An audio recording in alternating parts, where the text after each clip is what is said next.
If you have not already, if you are a part of our congregation, you will have received a letter in the mail. Our stewardship season is upon us, and our theme this year is Living Our Legacy. Building off of our celebration last week, when we looked back on 60 years of ministry here on Peck Avenue, 60 years of productive ministry of this congregation, we are looking to say, this is who we are, this is who we've been, this is who we will be. And this morning we have one of our three presentations, and first we will hear from Guy and Judy Hatley to give us a little bit of a stewardship moment.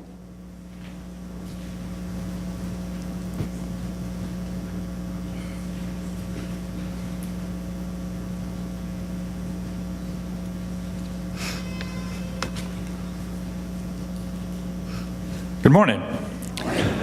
I'm Guy Hatley, and this is Judy. We've been together for 52 years, and with this church for 44 of those great years. Perhaps many of you believe that because Jesus was a humble man, despised the money changers, and formed a church, so to speak, any place where folks gathered, that money is not a necessary ingredient for a successful church. Well, that may be true in many areas of the world. He, with a capital H, the one who changed the history of the world, had no idea of the movement that he created. I'm not saying he had it wrong regarding the role of money in the church. I'm just saying he had no idea the church would develop into a large, functioning institution with an enormous scope of good works and influence. I believe that if he were standing right here, he would agree that this fine institution would not function on the power of the Holy Spirit alone.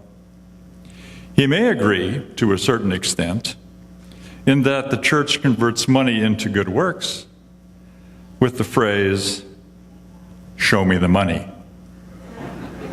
I feel that I am more than just a bauble on the arm of Judy Hatley. I'm a reasonably rational fellow.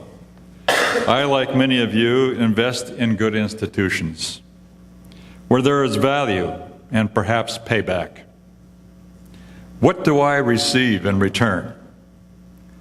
From what this church puts out, their product, so to speak, is a huge payback for me. This robe, for example.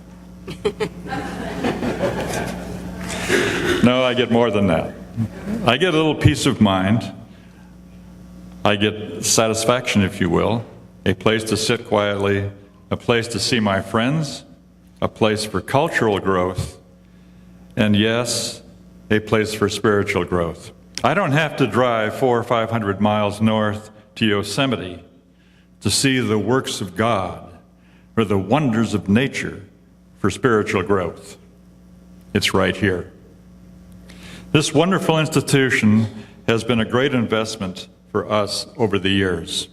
It will continue to be for us, but for all of us, live the legacy, make a pledge, show me the money.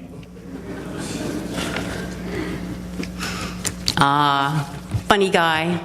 That's why I hang with him all these years.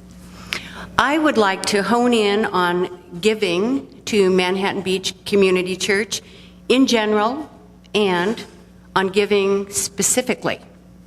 For example, people here serve on boards and committees, sing in the choir, and invite friends and neighbors to join in on church activities. Showing up to support all kinds of events is one of the ways in which we all give to our church. I'd like to use Women's Fellowship as an example, shameless plug, to highlight how the group fosters goodwill.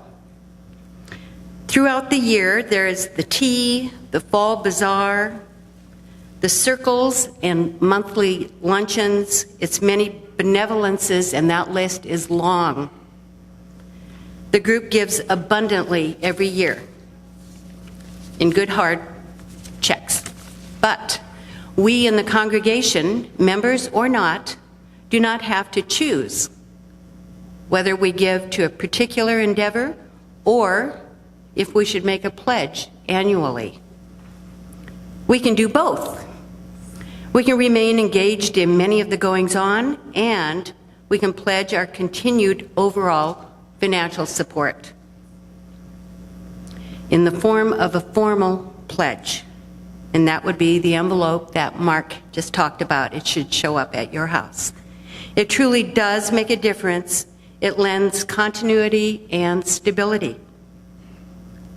Let's maintain this wonderful church family, its facilities and its programs, its talented, good-hearted clergy and staff, and keep all our high aims afloat. So, Guy quoted Jesus, albeit perhaps apocryphal, and I will quote our most recent minister emeritus. Let's keep on keeping on. Thank you.